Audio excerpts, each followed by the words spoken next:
Well, imagine the cops busting a bank robber who made off with millions and then writing him a parking ticket and telling him to have a nice day.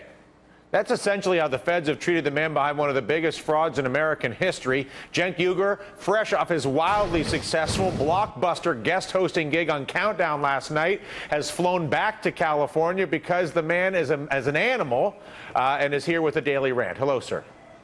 All right. Thank you, Dylan. I appreciate it. So let's talk about Angelo Mozilo. On Friday, the SEC announced that they got him on civil fraud charges.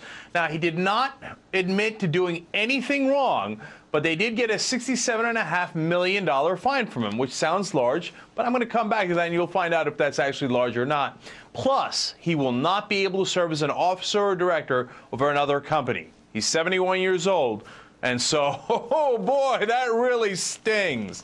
So what did Mozilo do? I mean, he was, of course, the CEO of Countrywide, which was part and parcel of the mortgage meltdown, probably the worst offender out of all the companies we had in the country doing mortgages.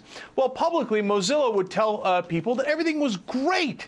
Between 2005 and 2007, he had dozens of public statements like this one, where he said, "From our perspective, and we've been doing this for 38 years, we're still in a terrific mortgage market. So the road ahead of us appears to be extremely vibrant, very sound." So that sounds like he's very enthusiastic about how things are going. He's pumping everybody up. Oh, yeah, you want to be in the Countrywide business? Now, because of this investigation, luckily we found out what he was saying internally. Now, internally, he was telling people within the company, dump this stuff, it's awful. And by the way, not dump it as in get rid of it and don't do it anymore as it regards to the public. He meant dump his own stock because he had to get out of it. Now, let me give you an internal email here. This is, again, one of dozens just like this. "In all my years in the business, I have never seen a more toxic product. With real estate values coming down, the product will become increasingly worse."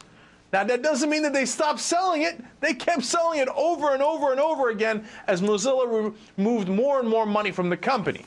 Now, a lot of people, like the SEC, said, oh, man, this was a fitting outcome, the fact that he had to pay this fine. And New York Times talked to a law professor. His name is James Fanto. He's from Brooklyn Law School. And he said, quote, "Mozilo is agreeing to a permanent ban and serving as an officer or director of a public company.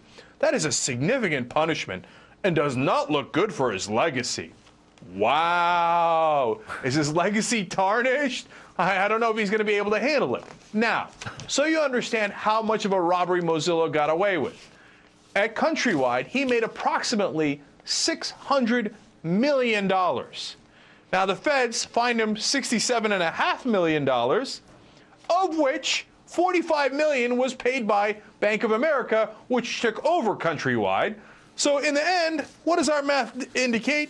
Well, it looks like he's made a tidy sum of $577.5 million for selling those toxic products that he knew were terrible and disastrous, and that led to so many foreclosures all throughout the country for real people all across this country. And so in the end, the SEC thinks that they got him, and boy, did they serve some punishment up for him. It's a joke. It's a joke. He robbed us blind. It's like going into a bank and a guy, let's take easier numbers. A bank, the police surround the bank. The guy say inside, well, I got $600,000, but I'll give you $67,500 back. 45,000 of which I took from the bank manager out of his pocket right now, and the police declare mission accomplished. They have a press conference saying, I'll tell you what, before we let the robbers out of the bank, we got 67,000 back from them.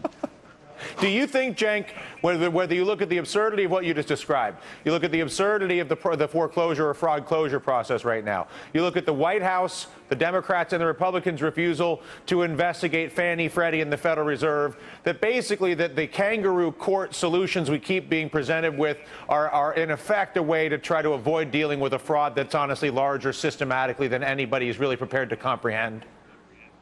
Exactly. This whole thing is a fraud. It's a fraud on the American people, and the people in charge, whether they're in New York or in Washington, don't want to admit it because they're part of the problem. They're the ones that let this fraud happen in the first place, so they don't want to let you know they screwed up. First step is admitting you've got the problem. I think you've made the first step. Cenk, we'll see if everybody else can join you. Cenk Uygur, the Young Turks. You can catch his webcast live every night at theyoungturks.com, 6 to 9 p.m. Eastern.